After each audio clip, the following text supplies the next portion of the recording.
Hi guys, welcome to Tamra's Tarot Variety. Tonight we have a very special guest.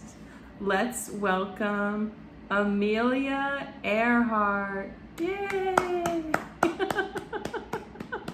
She's bowing. She's like, oh, she's curtsying. She's really funny, you guys. She's wearing a white button-down shirt, and she decided to dress really like modern. She's wearing and she said a little bit 80s. She's wearing like a wife beater under it, like you would get at like Abercrombie.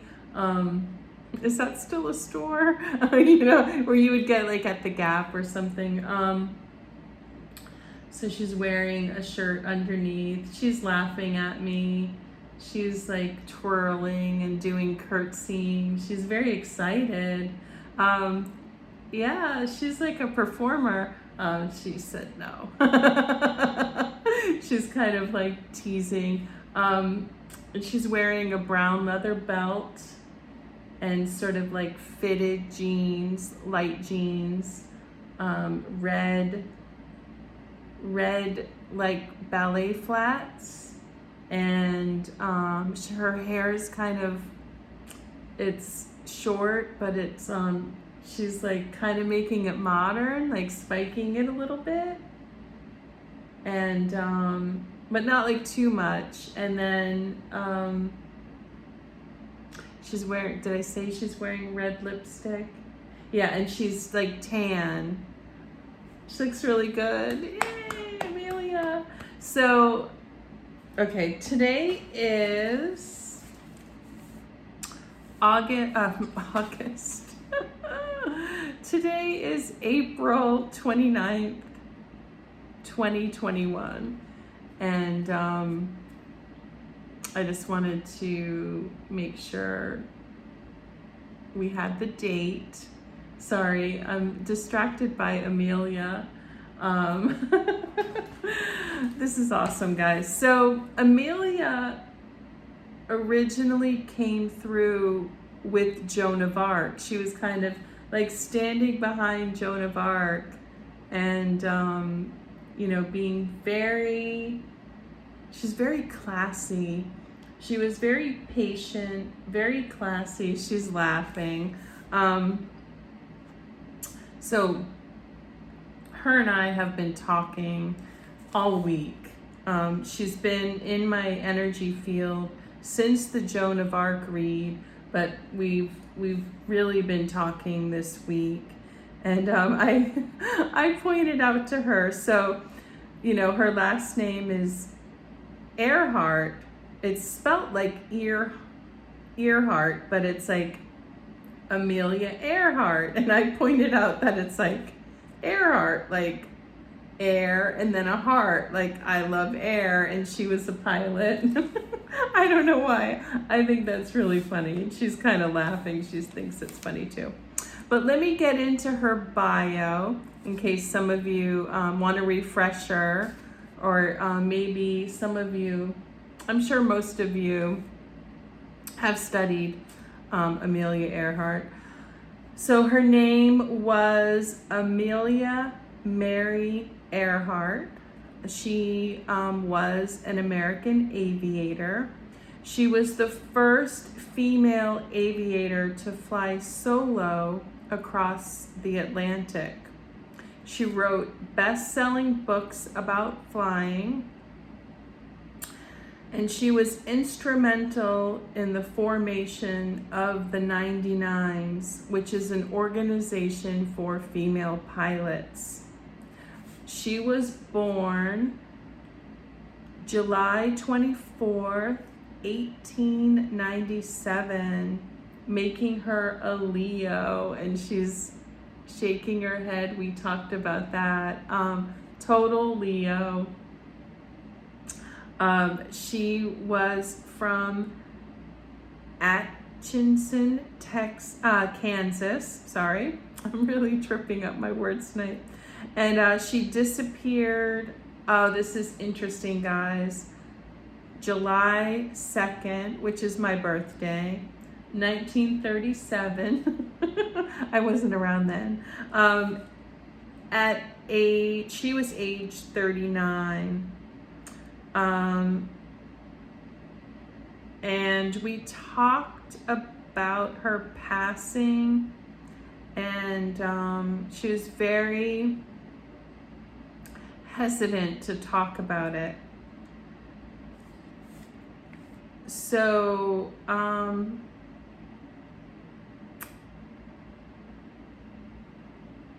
so she was over the Pacific Ocean en route to Howland Island from New Guinea. Okay, sorry, I really butchered that. Her spouse was George Putnam of Putnam Publishing House. They were married from 1931 to 1937. She did go to Columbia University from 1919 to 1920, and she took a stab at studying medicine. So that's her bio. As many of you know, I'm a medium and I do automatic writing. So let me get into that. She's waiting patiently. She's kind of fascinated with this too. I have so many notes, you guys. So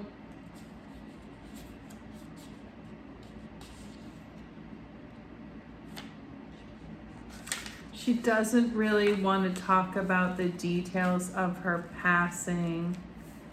I'm sorry if some of you are tuning in just for that, but she does have a lot to say and a lot of messages. Like I said, she's very classy. So, as I was writing for her, my writing, it got like very fancy. And I feel like I really got into her personality. So the reason why she is not, there's a few reasons why she doesn't want to give exact details of her passing. And first of all, she said privacy. And I'm writing from her. She said, I'm not giving the exact details for a few reasons. Number one, privacy. Number two, to keep the mystery alive. And that guides people, because of the mystery, to learn about her. And men and women learning about her really helps with like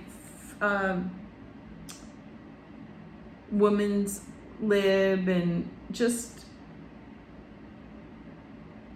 she's like, it's not really like that exactly, it's more just like keeping, and it helps people keep an open mind. It's inspiring. Okay, so she wanted to talk more about privacy. She said, this is lacking in today's culture. It's causing many problems. And she said, not everyone in every incarnation is meant for a public life. And she said,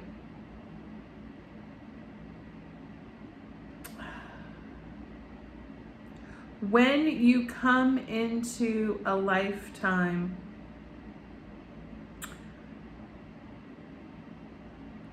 and the contract of that lifetime is being in the public eye, there are hardships that go along with that.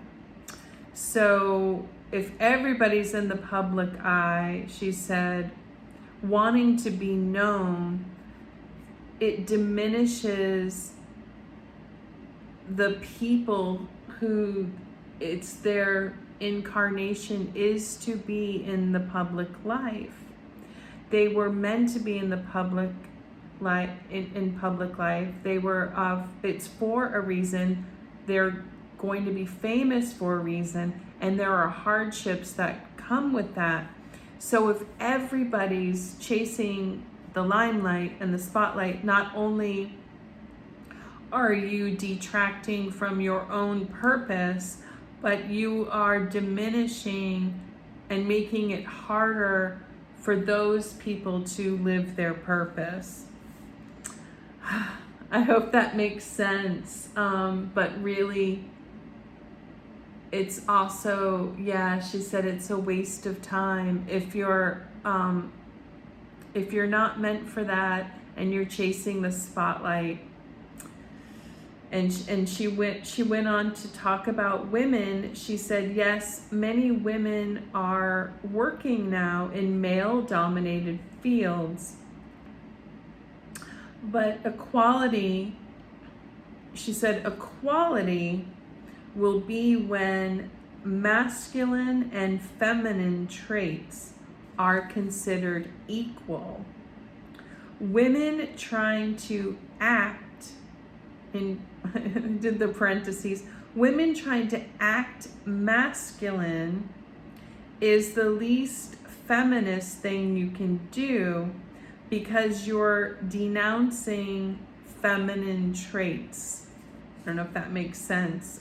It makes sense to me. But she said many women are using masculinity as a way to not show empathy. And that is not a masculine trait, actually. She said, I'd like to see people doing what their natural talents are and respecting each other. So this is so interesting. A little bit of this has come up before. But what she kind of means too is like, if you are born very feminine, and whether you're male or female, but if you have these strong feminine nurturing qualities, please respect that in yourself as much as you would respect masculine qualities. And yeah,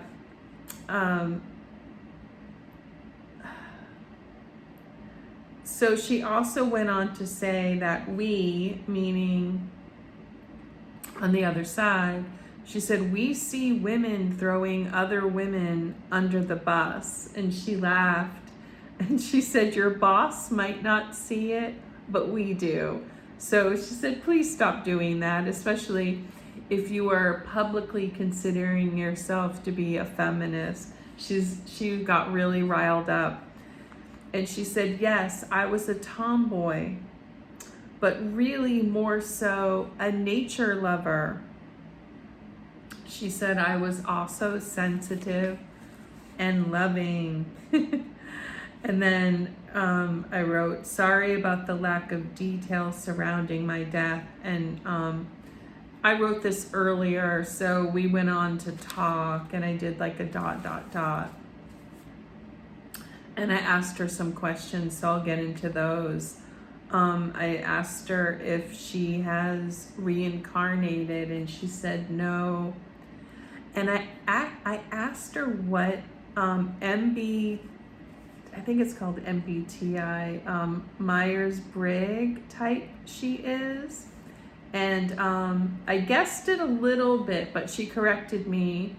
She was an ESTJ, and that makes total sense. ESTJ.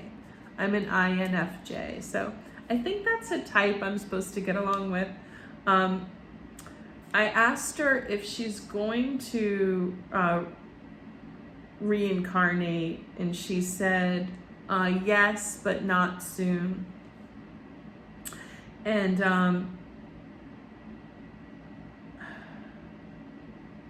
let me see here. Okay, so she told me it was her first incarnation as a woman, and we have that in common. This is my first incarnation as a woman, I've been recently told. And she said that in her lifetime, this is something she's willing to share, she was bisexual. And so that she's like, there's something that you don't know. But she's not trying to be flippant. It's actually part of her contract for us not to know. And if you watch a lot of my videos, most of the people that I've interviewed up until Michael Hutchins is galactic, but not Pleiadian. But everyone else I interviewed or channeled, I should say, were actually Pleiadian, and that's all been unfolding for me. And supposedly, they said don't say supposedly, I'm Pleiadian. And Pleiadians we're unique in that we really are a lot of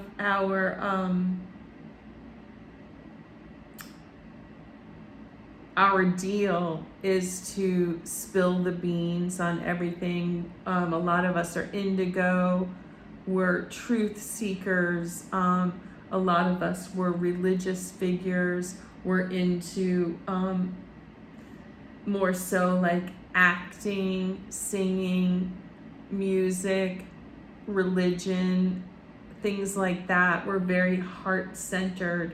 So now Amelia is not galactic and she's not Pleiadian, so let's just give her kudos for all that she's done. It was sheer bravery. It was her contract, but it took a lot of guts and bravery.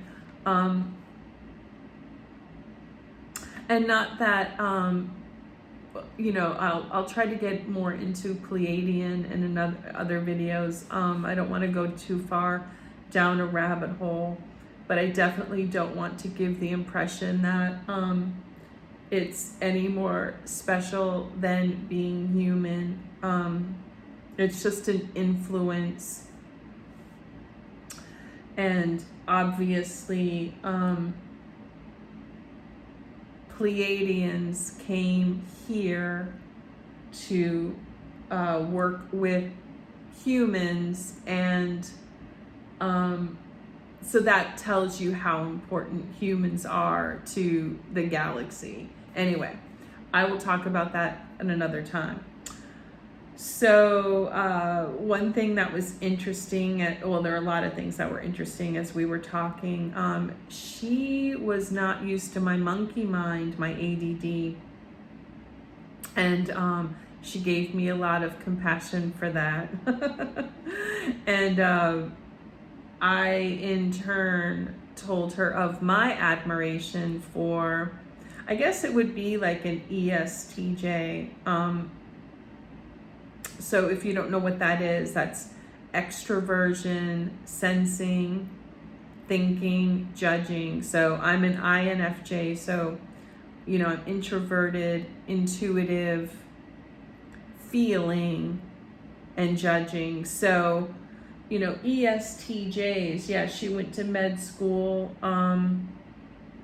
So these would be your pilots, your engineers, your doctors, and that you need a certain way of thinking.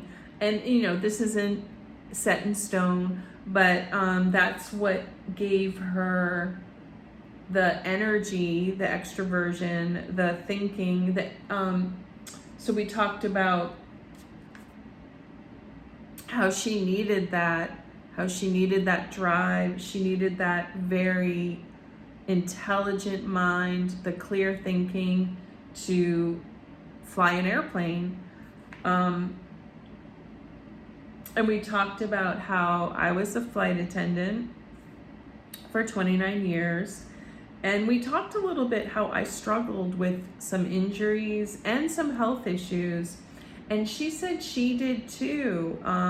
She had sinus issues, and then she struggled with those as a pilot, but that's what she really wanted to do. And she told me that she wouldn't want to fly the larger airplanes. We talked about how cool smaller airplanes are, and how,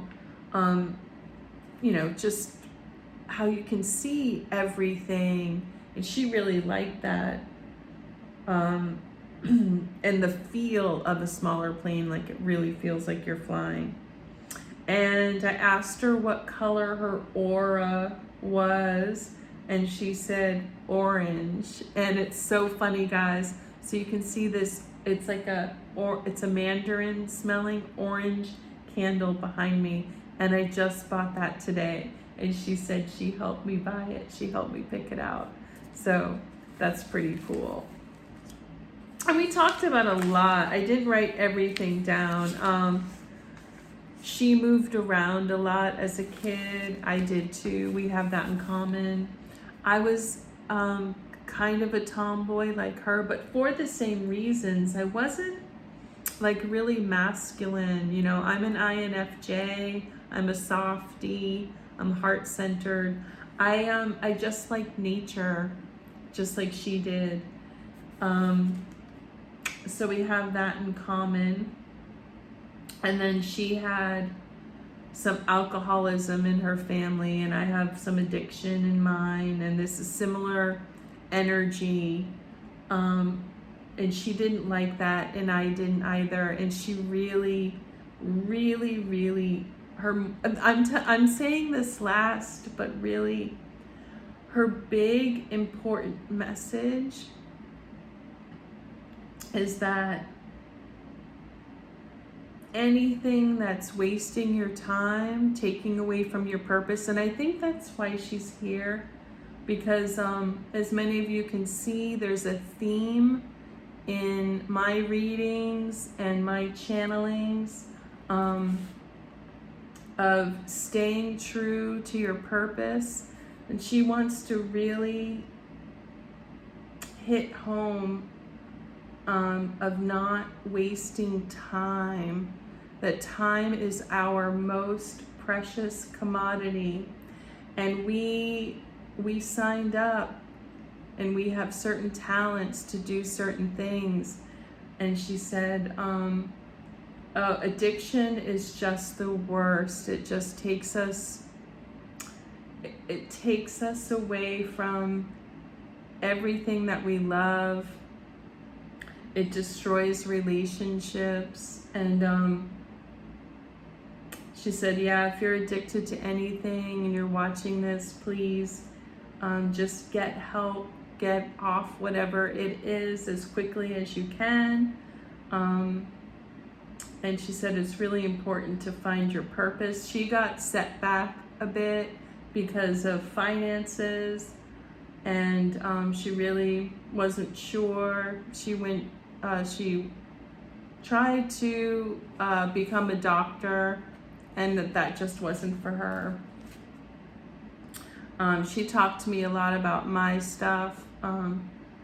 Her and my guides, spirit, they're all in agreement. Like, they love that I'm doing this, and this is part of what I should be doing, but I have some things that I really need to write, and they've just been kind of harping on me, and I have some things that I need to do, but they just were kind of setting me straight. So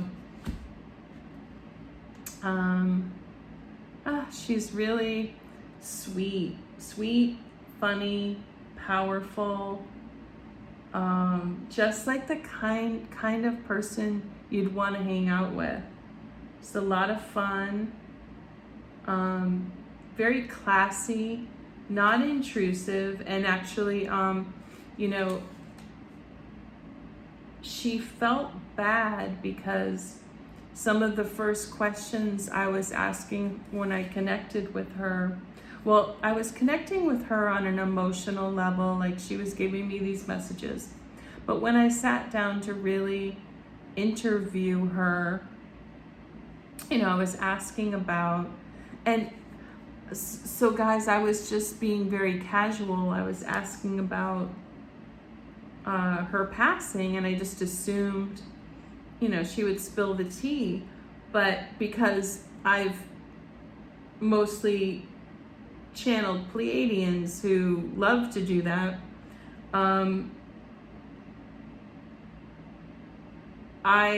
she got very quiet and pulled back, and I felt really bad. I actually felt terrible, and I gave it another day, and I got myself together, and I prayed, and I figured out that she felt bad and I felt bad, so we both kind of just pulled away, because I felt like I was pushing, or I also felt like, my goodness, like, am I even connecting to her? Who am I connecting to? What's going on? And I was doubting my ability to connect, and I thought maybe I just shouldn't do this. And then I just really figured out I kept, and she's talking about don't give up on things. I kept talking to her, and I apologized, and she apologized, and then we moved forward with the messages that she wanted to tell. Because guys, like, it's just, I've said this before, it's like having somebody over.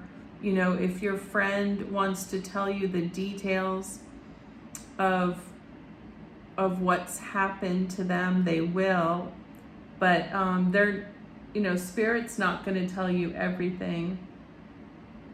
Not everyone is an open book, and there's a reason for it.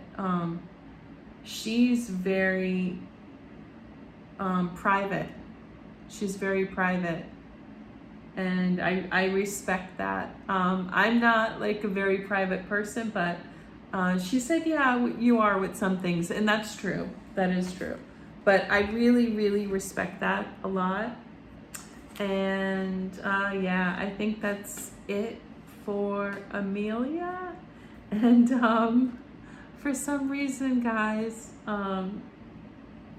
during today, this song, I Will Always Love You from Whitney Houston, I keep hearing that, so she might be next. I know people have asked, they have specific people that you want, and I will work on those too.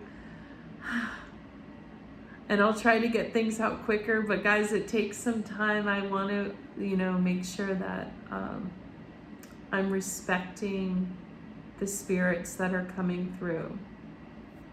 So I think that's going to be it. I learned a lot during this channeling. I learned more. No, I shouldn't say that. Not more, but I just really, really learned a lot. Like what I had set out to do and how it went. And I had a lot of assumptions too about Amelia. And some of them were correct, but a lot of them were no, and then I learned a lot. So all right, Amelia, she's like, She's so cute. You're so cute. She's blushing. I'm blushing.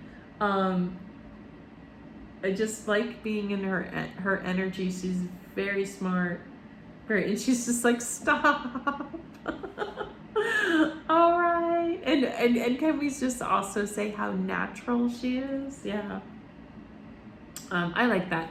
I grew up in New England. I also like, I like makeup too. But anyway, all right, I digress. All right, let's say bye to Amelia. Bye, love you. She's like, stop. And she actually just flew away. She's really funny. All right, guys. And when I say like when I see spirit, it is not like seeing a person. Like it's like in my mind's eye, and I'm sort of seeing them. But I mean,